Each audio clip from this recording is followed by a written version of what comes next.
किसी दिन जल्दी कहीं जाना हो तो सारे काम होंगे, छूटेगा तो कौन सा काम? पूजा। आज तुम कर लेना, मुझे जल्दी है। भोजन नहीं छोड़ा, अपना वो लीपा पोती है, क्या कहते हैं उसको, डेंटिंग पेंटिंग, वो नहीं छोड़ा। खाना नहीं छोड़ा, सजना नहीं छोड़ा। क्या छोड़ा? पूजा। क्यों? क्योंकि हम उसको समझ रहे थे फालतू का काम, या ऐसा समझिए कि ये समझ रहे थे कि ठीक है समय मिलेगा तो कर लेंगे, नहीं तो कोई बात नहीं। और क्या कहते हैं, अरे भगवान तो सब जानते हैं। और वास्तव में वो सब जानते हैं कि तुम्हारे जीवन में कौन सी वस्तु कितनी इंपॉर्टेंट है। ये बात वो जानते हैं कि तुम कितना उनको पागल बना रहे हो। तुम्हारे जीवन में किसको कितना महत्व तुम दे रहे हो, क्या वो नहीं जानते? अरे जीवन में सबसे ज्यादा कोई महत्वपूर्ण है, सबसे ज्यादा कोई विशेष काम है, सबसे ज्यादा इंपॉर्टेंट कोई है तो वो भगवान का भजन है। भगवान हमारे लिए सबसे ज्यादा महत्वपूर्ण होना चाहिए। हमारे लिए सबसे ज्यादा आवश्यक कोई काम है तो भजन, हमारे लिए सबसे ज्यादा प्रिय कोई है तो भगवान होना चाहिए। और हमारे लिए सबसे ज्यादा विशेष कोई है, खास कोई है तो कौन है? परमात्मा।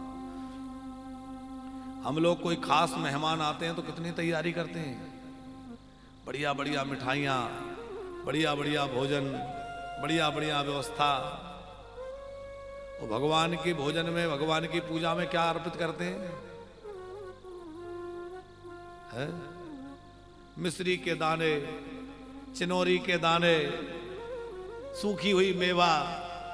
अरे बोले भगवान तो सब जानते हैं। भगवान जानते हैं तुम कितने चालाकी कर रहे हो। इसलिए भगवान को प्रेम से जमाइए, सुंदर भगवान के लिए व्यंजन बनाइए। भगवान से स्पेशल हमारे जीवन में कोई नहीं है, क्योंकि वो जन्म के पहले भी थे, जीवन के साथ भी है और मरने के बाद भी वही हमारे रहेंगे। इसलिए उनसे ज्यादा स्पेशल हमारे लिए कोई हो ही नहीं सकता। और जिसको हम स्पेशल मान रहे हैं, उन्हें पता चल जाए कि हम मुसीबत में फंस गए तो फोन उठाना बंद और कर दें। होता है कि नहीं ऐसा? क्यों कन्हैया? कन्हैया नाम है ना तुम्हारा? क्या नाम है? छोटा बच्चा है जो बेटा, कान्हा। ये बहुत प्यारा बच्चा है। और इतनी उम्र से यदि भक्ति का चस्का लग जाए ना तो क्या कहना, फिर तो आनंद ही आ जाए। भक्ति की सही उम्र यही है। अच्छा, एक और आपसे निवेदन करें, कथा सुनने के लिए जाओ कहीं तो छोटे बच्चों को जरूर ले जाओ,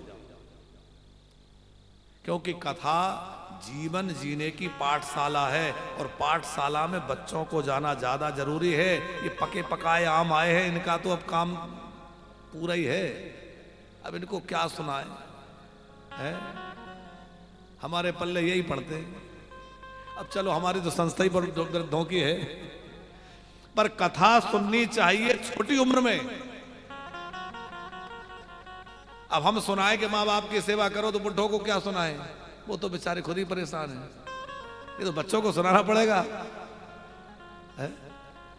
इसलिए हम आपसे बार बार आग्रह करते हैं, सत्संग में बच्चों को ले जाओ, कथाओं में, भगवान की कथाओं में बच्चों को जरूर ले जाया करो। क्योंकि जीवन कैसे जिया जाए, जीवन में कैसे सदाचार हो, कैसे धर्म हो, कैसे सत्य हो, कैसे त्याग हो, कैसे तपस्या हो, ये सब जीवन में आने के लिए किसके लिए जरूरी है? अरे बच्चों में ये सब आना चाहिए ताकि बच्चों का जीवन उत्कृष्ट बने। लेकिन लोग सोचते नहीं नहीं ये तो पढ़ने लिखने की उम्र है, अभी तुम पढ़ाई करो। अरे भैया पढ़ाई तो बहुत जरूरी है, लेकिन पढ़ाई जितनी जरूरी है उतनी ही आवश्यक भगवान का भजन और सत्संग आवश्यक है, ताकि उनका जीवन संयमित, संतुलित और व्यवस्थित हो। आज हमारे बच्चों का जीवन ना संतुलित है, ना व्यवस्थित है, और ना उनके जीवन में धर्म है, न जीवन में सत्य है, न सदाचार है। फिर वह धर्महीन जीवन पशु तुल्य हो जाता है। बहुत कुछ पाकर भी वो सब कुछ से वंचित रह जाते हैं। इसलिए नई पीढ़ी को जरूर कथा सुनाओ, छोटे छोटे बच्चों को सत्संग में अवश्य लाओ। तो जैसे जैसे माया हमारे को पकड़ती है, हम भगवान से दूर होते जाते हैं, भगवान से उतना ही दूर हो जाते हैं। तो कान्हा, क्या याद रखना है, हमारे लिए सबसे स्पेशल कौन है हमारी जिंदगी में? भगवान। भगवान से ज्यादा स्पेशल कोई नहीं है। हमारे माताजी, हमारे पिताजी, वो भी हमारे लिए भगवान है, उनकी भी खूब सेवा करें।